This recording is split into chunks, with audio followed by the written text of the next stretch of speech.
कर्नाटक चुनावों में हार की सबसे ज्यादा मिर्ची भारतीय जनता पार्टी को नहीं लगी है, गोदी मीडिया को लगी है। और गोदी मीडिया राहुल और कांग्रेस के खिलाफ किस तरह का दुष्प्रचार कर रहा है, किस तरह की सुपारी उन्होंने ले रखी है भारतीय जनता पार्टी की नाम की, वो मैं आपको बतलाने वाला हूं दोस्तों। मगर सबसे पहले एएनआई का ये वीडियो देखिए दोस्तों। सिद्धरमैया के घर के बाहर भगवान राम का जो पोस्टर लगा हुआ था उसे हटाया जा रहा है और एएनआई, जी हां एएनआई, इसका बाकायदा कवरेज कर रहा है।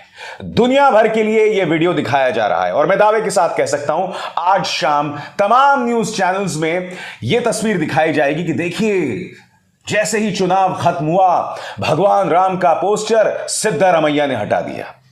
मैं आपसे एक सवाल पूछना चाहता हूं दोस्तों, आपसे परिचय करवाना चाहता हूं कुछ भारतीय जनता पार्टी के नेताओं का। सबसे पहले तेजस्वी सूर्या का ट्विटर का ये प्रोफाइल फोटो देखिए। जब बजरंग बली को लेकर विवाद चल रहा था तो उन्होंने बाकायदा बजरंग बली की तस्वीर लगा दी थी। अब जैसे ही चुनाव खत्म हुआ है बजरंग बली की तस्वीर हट गई है और उनकी अपनी तस्वीर आ गई है।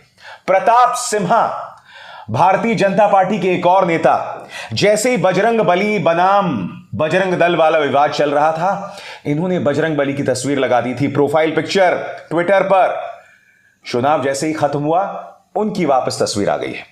भारतीय जनता पार्टी नेता अश्वत्थ नारायण, जब बजरंग दल को लेकर बीजेपी विवाद खड़ा कर रही थी और बजरंग दल को बजरंग बली के साथ जोड़ रही थी, तब उन्होंने बजरंग बली की यह तस्वीर लगाई थी। मगर जैसे ही चुनाव खत्म हुए उनकी तस्वीर वापस आ गई है। यह तो बात सिर्फ 3 भाजपा के नेताओं की है। मैं एक और भाजपा के नेता की आपसे परिचय करवाना चाहता हूं, उन्होंने भी यही किया है। आपकी स्क्रीन पर यह है विजेंद्र येदुरप्पा साहब के बेटे, उनकी भी देखिए अपनी तस्वीर वापस आ गई है। मगर जब बजरंग दल को लेकर विवाद चल रहा था तब इन्होंने भी बजरंग बली की वही तस्वीर लगाई हुई थी। अब आप कहेंगे कि शर्मा जी आप ये सब हमें क्यों बतला रहे हैं? मैं गोदी मीडिया और प्लायबल मीडिया के दोहरे मापदंड आपके सामने पेश कर रहा हूं। यानी कि जब चुनाव खत्म हुए और सिद्धरमैया ने भगवान राम का पोस्टर हटाया, उसको लेके तो मीडिया जबरदस्त कवरेज करेगा। मगर चुनाव खत्म होते ही बजरंग बली की तस्वीर जब भारतीय जनता पार्टी के नेता अपने ट्विटर प्रोफाइल से हटा रहे हैं, इसको लेकर कोई गोदी मीडिया जो है सवाल नहीं खड़े करेगा। मैं आपसे सवाल पूछना चाहता हूं, चुनाव खत्म हो गया और जैसे ही चुनाव खत्म होता है तो चुनाव से जुड़ी सामग्री भी हट जाती है। सिद्धरमैया ने जो किया या तेजस्वी सूर्या ने जिस तरह से अपने ट्विटर प्रोफाइल में से बजरंग बली की तस्वीर हटाई, उसमें कुछ गलत नहीं था। मुझे आपत्ति दोहरे मापदंड को लेकर है। यानी कि जब कांग्रेस का नेता करे तो उसको लेकर यह वीडियो दिखाया जाए, कवरेज किया जाए और उसको लेकर गोदी मीडिया में प्राइम टाइम डिबेट्स की जाएं। मगर जब भारतीय जनता पार्टी के नेता बजरंग बली को इस तरह से अपने ट्विटर प्रोफाइल से हटा देते हैं, उसकी कोई बात नहीं करता है। मगर सबसे बड़ा प्रश्न दोस्तों, क्या जरूरी यह है कि किसी ने भगवान राम का पोस्टर हटाया या बजरंग बली की तस्वीर हटाई, या जरूरी यह है कि भारतीय जनता पार्टी किस तरह के दोहरे मापदंड करती है? मैं आपको छोटी सी मिसाल देना चाहता हूं। मणिपुर में इस वक्त क्या हो रहा है दोस्तों? 60 लोग मारे जा चुके हैं। वहां पर कुकी और जोमी समुदाय के बीच में जो संघर्ष हुआ है, 2 शेड्यूल ट्राइब्स के बीच में जो संघर्ष हुआ है, उसमें अब तक 60 लोग मारे जा चुके हैं। आपकी स्क्रीन पर यह है मणिपुर के मुख्यमंत्री बीरेन सिंह। बीरेन सिंह दिल्ली आए हैं देश के गृह मंत्री अमित शाह से मिलने। क्या मीडिया ने देश के गृह मंत्री अमित शाह से पूछा कि अमित जी, मणिपुर जल रहा है मगर आप क्या करते हैं? पहली बात, कर्नाटक चुनावों को लेकर अपनी सभाओं, अपनी रैलियों को आप रद्द नहीं करते हैं। दूसरी बात, आप कहां जाते हैं? आप पश्चिम बंगाल जाते हैं, वहां पर राजनीति करते हैं। रविंद्रनाथ टैगोर के नाम पर राजनीति करते हैं, मगर मणिपुर नहीं जाते। उल्टा मणिपुर के मुख्यमंत्री को दिल्ली बुलाया जाता है। मैं आपसे सीधा और सरल सवाल यह कर रहा हूं, क्या किसी ने देश के गृह मंत्री से सवाल किया कि क्या यह जायज है? अरे कांग्रेस के जमाने में एक निहायत ही नाकारा गृह मंत्री हुआ करते थे जिनका नाम था शिवराज पाटिल, जो एक दिन में 2-2 बार या 3-3 बार कपड़े बदला करते थे। आजकल भी एक महान शख्सियत हैं जो एक दिन में 3-3 4-4 बार कपड़े बदलते हैं, मगर उनकी कोई बात नहीं करता है। उनका कोई नाम नहीं लेता है। कहने का अर्थ यह है कि जब कांग्रेस के जमाने में शिवराज पाटिल जैसा गृह मंत्री था, वो भी अगर उत्तर पूर्व में कुछ होता था तो वहां खुद जाया करते थे, मगर हमारे गृह मंत्री जाते नहीं हैं, उल्टा मणिपुर के मुख्यमंत्री बीरेंद्र सिंह को बुलाते हैं। यह बतलाता है कि प्राथमिकता क्या है बीजेपी की, और गोदी मीडिया इसको लेकर सवाल नहीं खड़े करता। उल्टा गोदी मीडिया ने कर्नाटक में हार के बाद अभी से भाजपा का चुनाव प्रचार शुरू कर दिया है, और कैसे एक एक करके आपके स्क्रीन पर आ रहा है। दोस्तों, सबसे पहले टाइम्स नाउ नव भारत ने खुलेआम कर्नाटक की हार वाले दिन से ही भाजपा का चुनाव प्रचार शुरू कर दिया है। देखिए इनका शर्मनाक कार्यक्रम।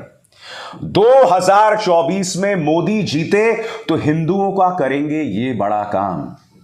बताइए बताइए, आप में से कोई लोग भक्त हो सकते हैं, ये क्या बतलाता है कि 2024 में मोदी जीते तो हिंदुओं का करेंगे ये बड़ा काम? ये तो साफ तौर पर चुनाव प्रचार किया जा रहा है कि मोदी जी को जितलाइए ताकि वे हिंदुओं का ये बड़ा काम करें। अरे 9 साल गुजर चुके हैं, कौन सा काम भाई, कौन सा काम नहीं कर पाए 9 सालों में? आगे देखिए इसी चैनल की यह शर्मनाक हरकत। देखिए, समीकरण फंस गया, कोई रूठा कोई फंसा, जानिए कैसे राहुल का पीएम का सपना एक दिन में टूटा। अभी तो विपक्ष के बीच में कोई सांठगांठ भी नहीं हुई है, कुछ नहीं हुआ है, मगर अभी से इस तरह के कार्यक्रम चलाए जा रहे हैं कि सपना जो है वो टूट गया। बात यहां नहीं रुकती, एक और कार्यक्रम देखिए। एंटी मोदी गैंग अब मोदी को जितलाएगा, और यहां पर आप देख सकते हैं राहुल गांधी, ममता बनर्जी और नीतीश कुमार की तस्वीरें हैं। एक तरह से कहा जा सकता है इन लोगों ने बाकायदा सुपारी ले रखी है विपक्ष, राहुल गांधी और कांग्रेस के खिलाफ। एक एक करके मैं आपके सामने मिसाल पेश कर रहा हूं, और एक और मिसाल आपके सामने। क्या 2024 में मोदी वर्सेस राहुल 1978 वाली हिस्ट्री रिपीट होगी? फिर देखिए साहब, राहुल का पीएम टाइम आएगा क्या? और देखिए मान्यवर क्या कह रहे हैं, मुकेश अंबानी के न्यूज चैनल का ये पत्रकार। गुजरात चुनाव के वक्त राहुल गांधी की भारत जोड़ो यात्रा नॉन पॉलिटिकल थी, लेकिन कर्नाटक जीत के बाद ये यात्रा पॉलिटिकल हो गई। फिर देखिए, पायलट की यात्रा के सामने राहुल गांधी की यात्रा भी फेल। कहने का अर्थ क्या है दोस्तों?